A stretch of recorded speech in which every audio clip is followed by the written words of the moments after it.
la Ciudad de México, y lo que voy a contar sigue fresco en mi memoria. Quizás alguien aquí pueda guiarme o al menos entender lo que estamos viviendo. Mi hermano era un hombre tranquilo, trabajador y profundamente creyente.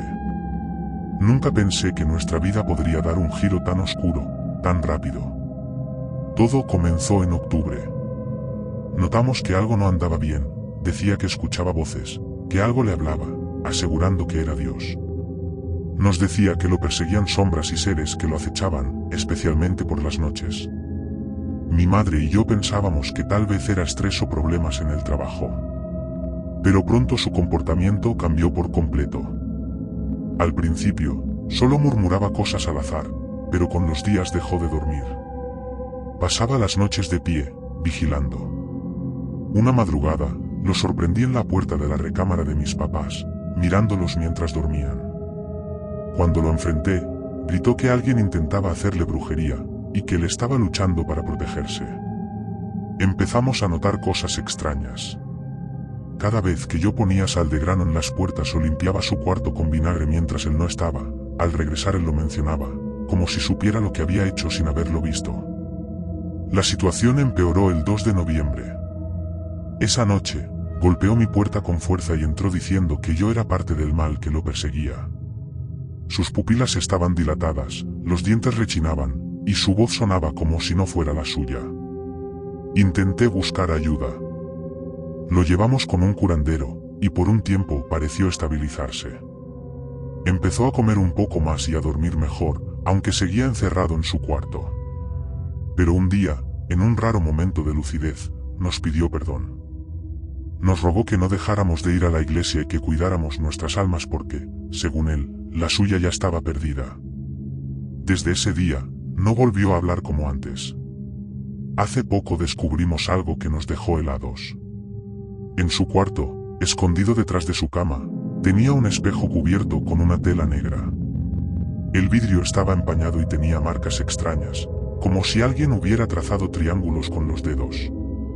Mi hermano nunca nos deja tocarlo, dice que si lo hacemos, todo se desatará. No sé si creer en esto, pero desde que ese espejo está en casa, las noches se sienten más pesadas. Hay ruidos que no podemos explicar y sombras que parecen moverse donde no deberían. Por si fuera poco, nos enteramos de algo inquietante.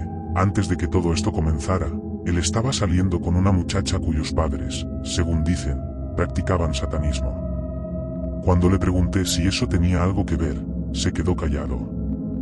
Solo me mostró una marca en su brazo, una figura extraña que parece una V invertida, como el manubrio de una bicicleta. Dice que se la hicieron en un sueño. No sé qué pensar. ¿Es esto una posesión? ¿Un daño que alguien le hizo? Estoy desesperada. Si alguien aquí sabe algo o puede ayudarnos, se lo agradeceré eternamente. Mi hermano no es el mismo, y tengo miedo de que este espejo y lo que sea que lo rodea nos destruya a todos. Decidí viajar a Baja California Sur, específicamente a una playa poco conocida llamada San Juanito, recomendada por un colega amante de la naturaleza. Me describió el lugar como una joya escondida, una playa remota con arena blanca, agua cristalina y un cielo despejado que se convertía en un espectáculo de estrellas por la noche. Quería alejarme de la ciudad y encontrar un poco de paz, pero nunca imaginé lo que terminaría enfrentando. San Juanito no está en ningún mapa turístico. Llegar ahí requiere atravesar kilómetros de caminos de terracería, rodeados por un paisaje desértico. El aire caliente y el silencio absoluto del lugar ya eran inquietantes, pero lo atribuí al aislamiento. Cuando finalmente vi la playa, sentí un breve alivio. Era tan hermosa como decían, solitaria, virgen, rodeada de riscos que parecían protegerla de miradas curiosas. Esa tarde, mientras exploraba, encontré algo que me dejó intranquila. A pocos metros de la orilla, en la arena húmeda, había una figura tallada en piedra. Era un hombre encorvado, con los brazos extendidos hacia el cielo, similar a las descripciones de ídolos indígenas que había leído alguna vez. Parecía antiguo, erosionado por el tiempo y el agua. Lo levanté para observarlo mejor, pero al hacerlo, sentí una brisa fría que no coincidía con el calor del lugar. Lo dejé donde lo había encontrado, aunque algo me decía que debía haberme ido de inmediato. Al caer la noche, el lugar se transformó. La tranquilidad que había sentido al principio se convirtió en un silencio denso, sofocante. Encendí una fogata para mantenerme ocupada y espantar mis pensamientos. Fue entonces cuando lo escuché por primera vez, un canto bajo, melancólico, que parecía venir del mar. Al principio pensé que era el viento pasando entre los riscos, pero pronto me di cuenta de que tenía un ritmo, casi como un lamento. Intenté ignorarlo y me metí en mi tienda de campaña, pero el canto no cesaba. Me asomé por la abertura y lo vi, una figura en la orilla, justo donde había encontrado la piedra. Era una mujer alta, de cabello largo y oscuro, con un vestido hecho de jirones que se movía como si estuviera bajo el agua. No caminaba, más bien parecía deslizarse, con movimientos lentos pero inquietantes. Encendí mi linterna y dirigí el haz de luz hacia ella. Al hacerlo, la figura giró su cabeza hacia mí, revelando un rostro incompleto, como si hubiera sido corroído por el agua salada. Mis manos temblaron, y la linterna cayó al suelo. A la mañana siguiente, decidí explorar los alrededores para intentar encontrar una explicación racional. Cerca de la playa, descubrí una pequeña cueva en uno de los riscos. Dentro, las paredes estaban cubiertas con grabados de figuras similares a la piedra que había encontrado. También había marcas que parecían representar olas y personas rodeadas de algo oscuro, como tentáculos o raíces. Cuando volví al pueblo cercano para abastecerme antes de regresar, le conté a una anciana que atendía la tienda lo que había visto. Su expresión cambió de inmediato. San Juanito es una playa maldita, dijo en voz baja. Los antiguos indígenas la llamaban el lugar de las voces. Creían que ahí vivía una mujer que atraía a los hombres al mar con su canto, llevándolos a la muerte. Algunos decían que era una sirena, otros una bruja que había sido maldecida por los dioses. Sea lo que sea, nadie va ahí por una razón. Le mostré una foto que había tomado del ídolo de piedra. La anciana lo miró y se persignó. Eso es un Naira, una representación del protector de los hombres. Lo dejaron ahí para evitar que la mujer salga del agua, pero nadie lo toca. Si lo encontraste, significa que despertaste su atención. Cuando volví a casa, intenté olvidarme de todo, pero algunas cosas no tenían explicación. Mis zapatos estaban cubiertos de marcas de agua salada, a pesar de que nunca entré al mar. Mi tienda de campaña tenía manchas de humedad en la parte interior, como si alguien hubiera estado mojado dentro de ella. Peor aún, algunas noches, cuando todo está en silencio, puedo escuchar ese mismo canto. Dicen que los muertos no se van solos, que siempre viene alguien a buscarlos. No sé si lo había escuchado antes de aquel año, pero después de lo que viví, estoy convencida de que es verdad. Esto pasó hace más de 10 años, en abril de 2011, cuando mi abuelita falleció. Yo era pequeña, pero recuerdo todo con claridad. A mi abuela la queríamos mucho, era el corazón de la familia. El día que murió, la casa se llenó de un silencio pesado, como si todo hubiera perdido color. Su ausencia dolía, pero también nos dejaba una especie de consuelo saber que, después de tanto sufrimiento por su enfermedad, por fin estaba en paz. Lo extraño comenzó unos meses después. Mi tío, su hermano, vivía en otro estado con una mujer que nunca permitió que mantuviéramos contacto con él. La relación era distante, limitada a llamadas ocasionales, pero con el tiempo esas llamadas dejaron de llegar. Mi mamá intentó comunicarse varias veces, pero nadie respondía. Pensamos que era otra de las muchas veces en que la pareja de mi tío lo alejaba de nosotros. Fue en agosto de ese año cuando todo cambió. Una vecina de mi tío, una mujer amable que de vez en cuando nos informaba sobre él, llamó a mi mamá con una noticia devastadora: mi tío había muerto. Lo más perturbador fue enterarnos de que había pasado semanas antes, pero la mujer con la que vivía no permitió que nadie nos avisara. El enojo de mi mamá fue evidente, pero también estaba rota por el dolor. Entre lágrimas, le preguntó a la vecina por qué no nos había avisado el mismo día. La respuesta que recibió heló la sangre de todos en casa. Yo pensé que ya lo sabían, dijo la vecina. Porque cuando llegó la ambulancia, yo vi entrar a su mamá con los paramédicos. El silencio en la línea fue aterrador. Mi mamá se llevó la mano a la boca, incapaz de procesar lo que acababa de escuchar. Finalmente, con la voz entrecortada, preguntó: ¿de qué hermana estás hablando? La vi claramente, señora. Era su mamá. Ella estaba allí, detrás de los paramédicos. Pensé que había llegado para acompañar a su hermano. Mi abuelita llevaba más de 4 meses muerta. Ese detalle hizo que todos en casa nos quedáramos mudos. La vecina insistió en que no había confusión. Recordaba incluso cómo iba vestida. Llevaba un vestido azul oscuro con flores blancas pequeñas. No me habló, solo estaba allí, tranquila, como si todo estuviera bien. Lo más inquietante fue que el vestido que describió era el mismo con el que habíamos enterrado a mi abuelita. Desde entonces, las conversaciones en casa se llenaron de susurros. Algunos intentaban buscar explicaciones lógicas, pero otros recordaban cómo mi abuelita siempre había sido protectora con su hermano menor.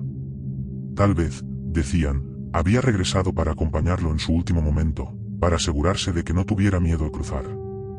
Yo no podía dejar de imaginar la escena, la ambulancia llegando a la casa de mi tío, los paramédicos entrando, y mi abuelita detrás de ellos, silenciosa pero serena, como si fuera una guía invisible entre este mundo y el otro. Con el tiempo, dejamos de hablar del tema, pero yo no he podido olvidarlo. Incluso ahora, a veces sueño con ella. En mis sueños, lleva ese mismo vestido azul oscuro y está de pie al final de un pasillo, mirándome con una calma que me desconcierta. No siento miedo, pero siempre me despierto con un escalofrío recorriéndome el cuerpo. Porque ahora sé que, cuando llegue mi momento, alguien vendrá por mí también. Decidí comprar un terreno en las afueras de la ciudad para construir la casa de mis sueños. El precio era sorprendentemente bajo, pero no me importó, estaba emocionado por comenzar este nuevo capítulo. Desde el primer día, las cosas comenzaron a ir mal. Cada noche, escuchaba ruidos extraños provenientes del terreno. A veces eran risas infantiles, otras veces susurros indescifrables.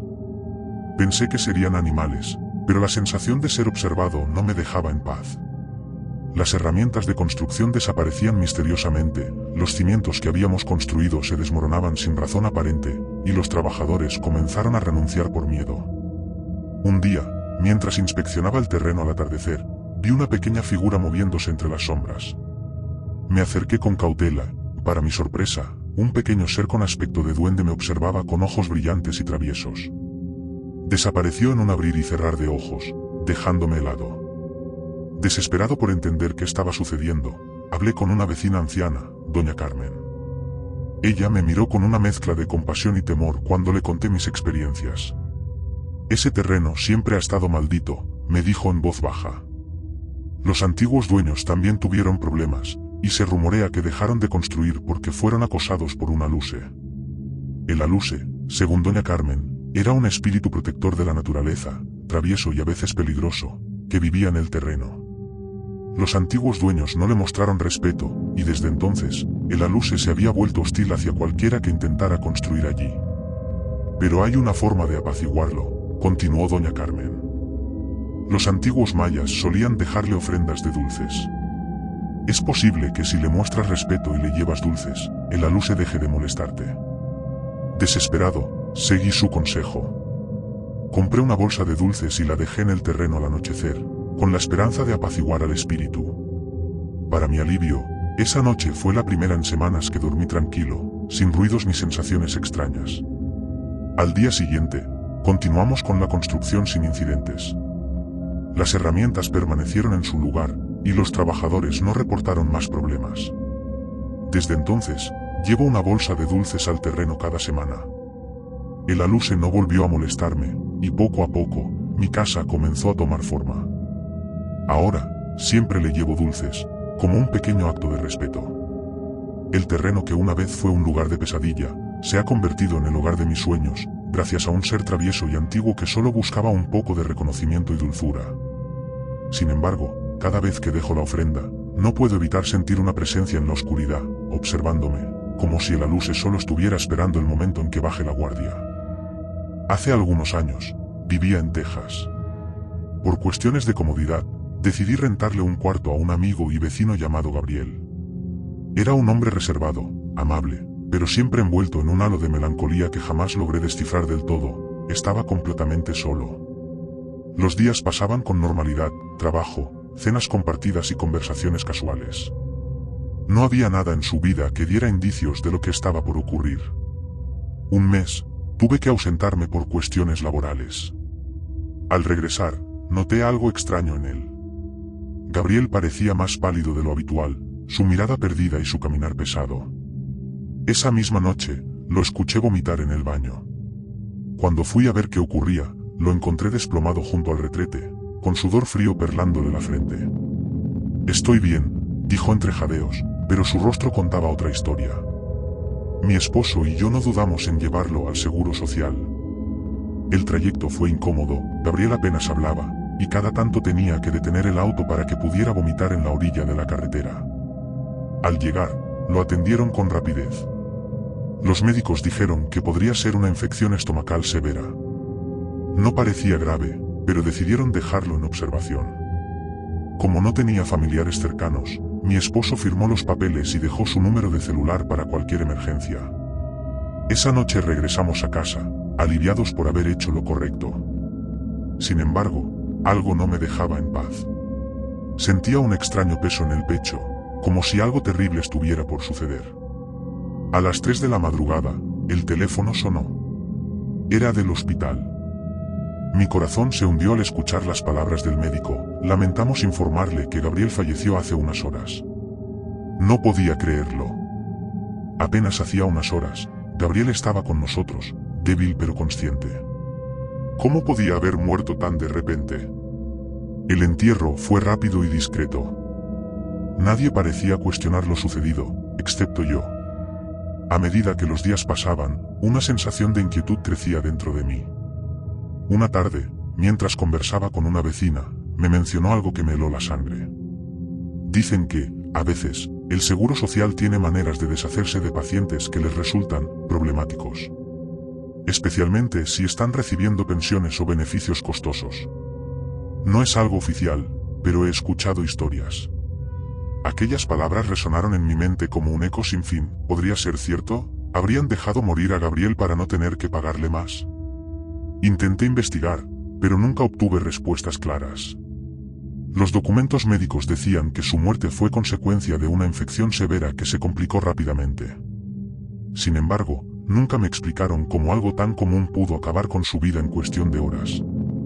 Con el tiempo, comencé a notar detalles inquietantes en casa. Las noches eran más frías, a pesar de que el termostato marcaba temperaturas normales.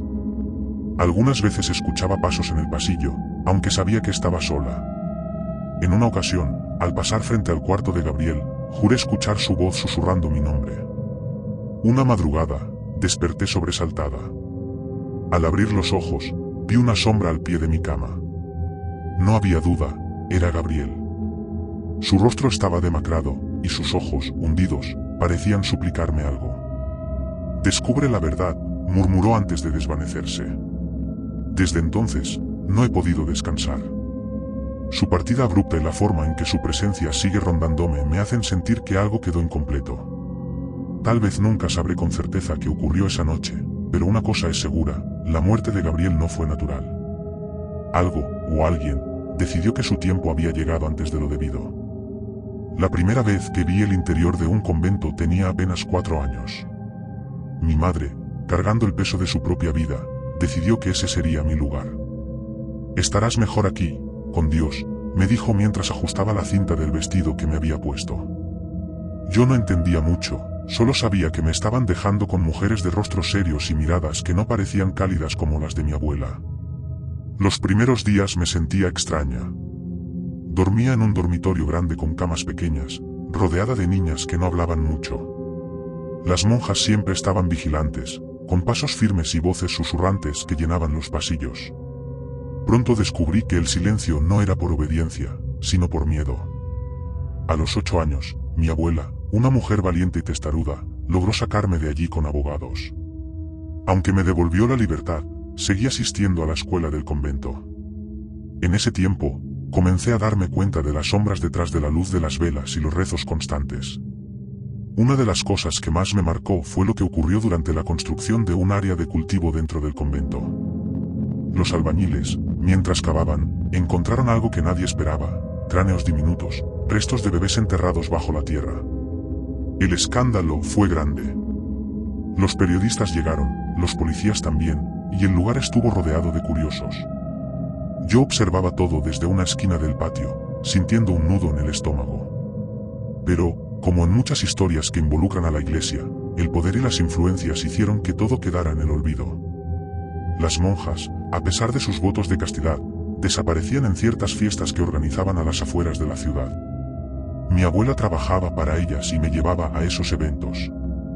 Era un mundo de lujo, hombres trajeados, risas opulentas, bebidas finas. Y luego, las monjas se deslizaban con los hombres hacia los dormitorios. Recuerdo que, aún siendo niña, me preguntaba cómo podían conciliar aquello con los rezos diarios y los castigos severos que impartían por las más mínimas faltas. Pero lo más perturbador no ocurrió en las fiestas ni en los jardines del convento. Fue dentro de la iglesia misma. Durante la doctrina, el sacerdote siempre tenía una actitud inquietante. Se llevaba a los niños más arreglados a su casa, una construcción al lado de la iglesia. Cuando eso sucedía, la lección terminaba, pero el niño no volvía a salir. Ninguno de nosotros entendía qué pasaba detrás de esas puertas hasta que algunos empezaron a hablar. Una de las niñas que conocí en el convento, María, tuvo el valor de contar lo que vio cuando el sacerdote la llevó a su casa. Sus palabras eran fragmentadas, entre lágrimas y sollozos, pero dejaban claro que lo que sucedía allí era oscuro y cruel. Desde entonces, todos los niños vivíamos con miedo. Algunos intentábamos pasar desapercibidos, otros inventaban excusas para no asistir a la doctrina. Con el tiempo, me fui alejando de ese mundo. Mi abuela decidió que ya no debía regresar al convento ni a la escuela. Pero las imágenes, las voces, y los secretos enterrados siguen conmigo. A veces sueño con los cráneos que los albañiles desenterraron, con las risas de las monjas en las fiestas, con las miradas desesperadas de los niños que entraban a la casa del sacerdote. Hoy, cuando paso frente a una iglesia, no puedo evitar recordar todo lo que vi y sentí. La religión, para mí, no es un refugio, es un laberinto de sombras, de secretos y de historias que muchos prefieren callar. Y yo, aunque quisiera, nunca podré olvidar.